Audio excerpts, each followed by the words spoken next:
The definition of greatness is to inspire the people next to you. I think that's what greatness is or should be. It's not something that lives and dies with one person. It's how can you inspire a person to then in turn inspire another person, that then inspires another person. And that's how you create something that I think lasts forever. I had a purpose. I wanted to be one of the best basketball players to ever play. And anything else that was outside of that lane, I didn't have time for. There's a quote from one of my English teachers at Lower Merion named Mr. Fisk.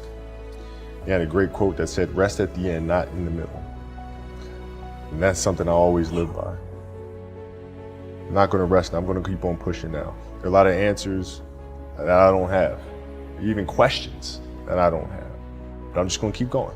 I'm just gonna keep going, and I'll figure these things out as we go, right? And you just continue to build that way. So I try to live by that all the time. At what age did that goal become crystal clear? I made that deal with myself at 13 years old. At 13 years old? 13 years old, that's the you deal were I made. crystal clear about it? Crystal clear. And where did inspiration come from? The love of the game. The love of the game, the challenge. Like I would watch Magic play, I'd watch Michael play, and I would see them do these unbelievable things, and I'd say, you know, can I get to that level? I don't know, but let's find out. Let's find out. And so that curiosity to see where I could push this thing led me down that path, I think. I had a summer where I played basketball when I was like 10 or 11 years old, and here I come playing, and I don't score 1 point the entire summer.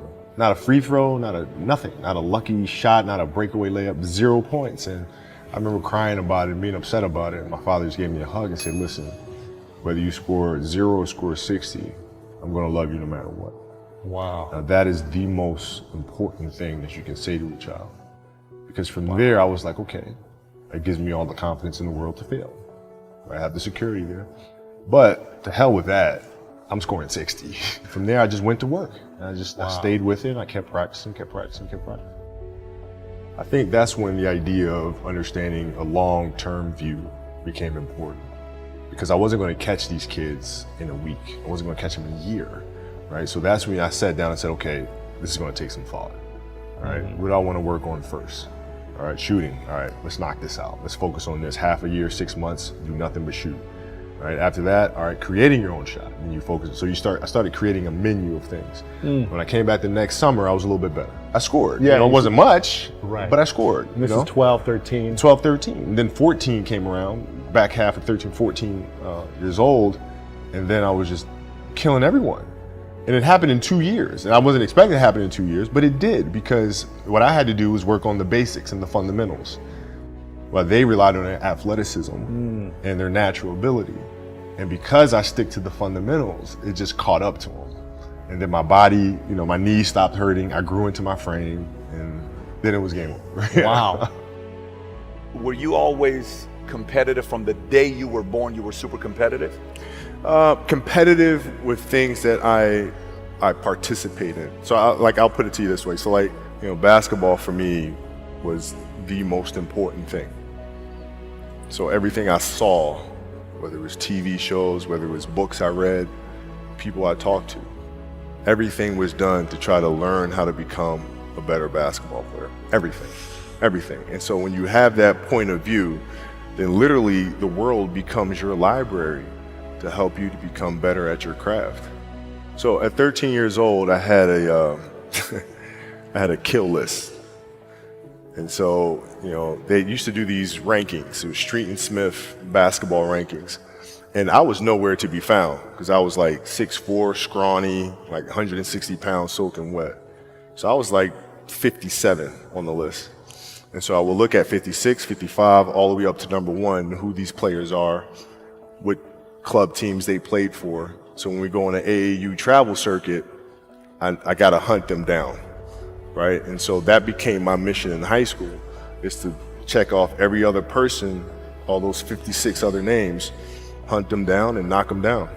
So when we played at 13, I would size you up and see what your strengths and weaknesses are.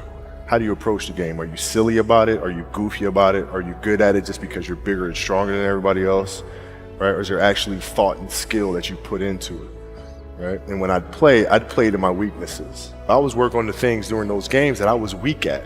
Left hand, pull up jump shot, post game, right? So I have a strategy. What was really your work ethic like, and for how long did you stay disciplined?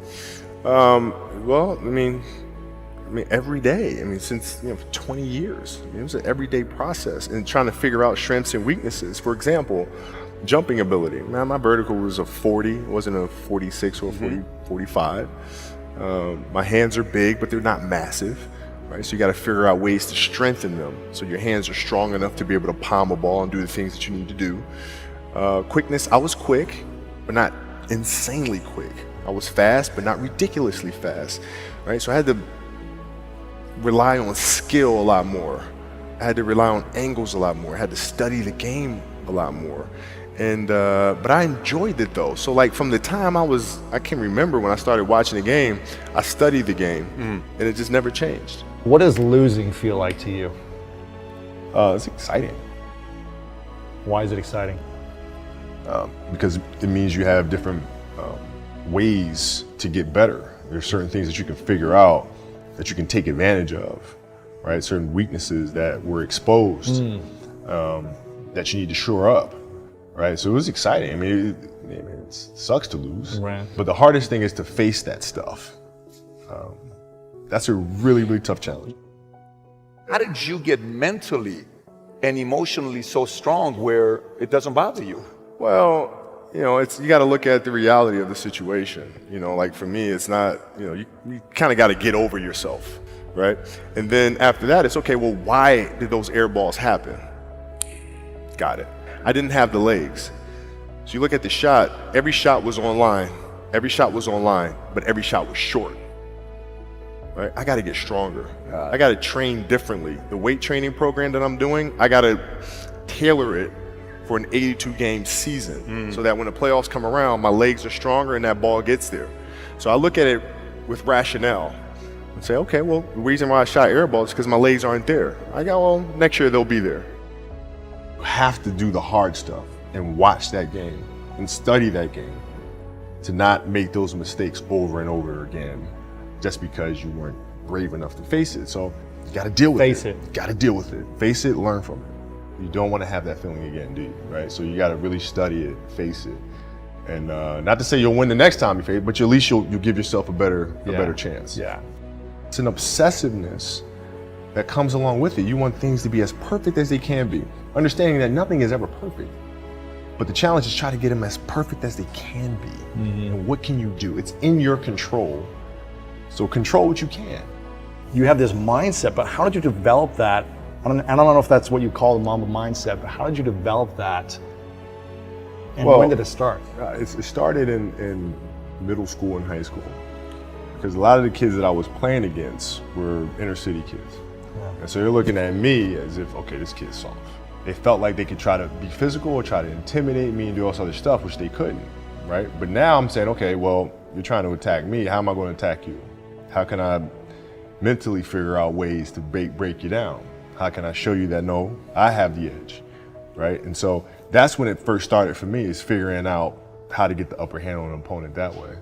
And what would you do to mentally break people down then?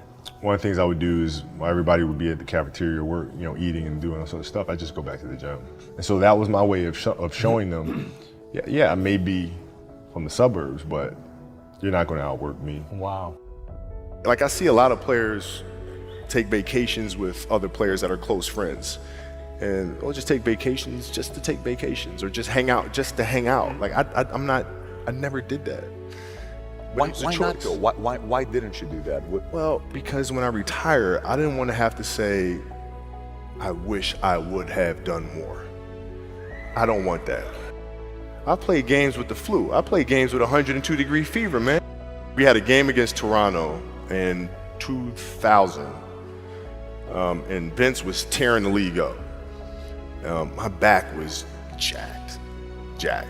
So I would be in the layup line like, okay, there's a lot of days where you can rest and recover. Today ain't one of them. Your back can bother you any other day. That ain't bothering me today. He gonna have to see me today. you're playing against the Golden State Warriors.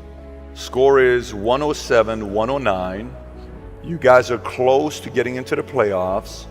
You know exactly what happens in the game. You go up, you're about to take your shot, and then all of a sudden, boom, Achilles happens, right? Friend of mine, Nima, he is here just to listen to. He played ball. And he told me, he says, Patrick, I don't think you understand. He says, when I tore my Achilles in high school, he says, 4 friends of mine dragged me to my house. I was crying from there straight to the hospital. He says, I have no clue how the hell this guy did it. He went and hit the free throws, and then you walked off the stage. How the hell do you tolerate that kind of pain? You know, I use this. I tell this example, and I think this is the best way to explain it.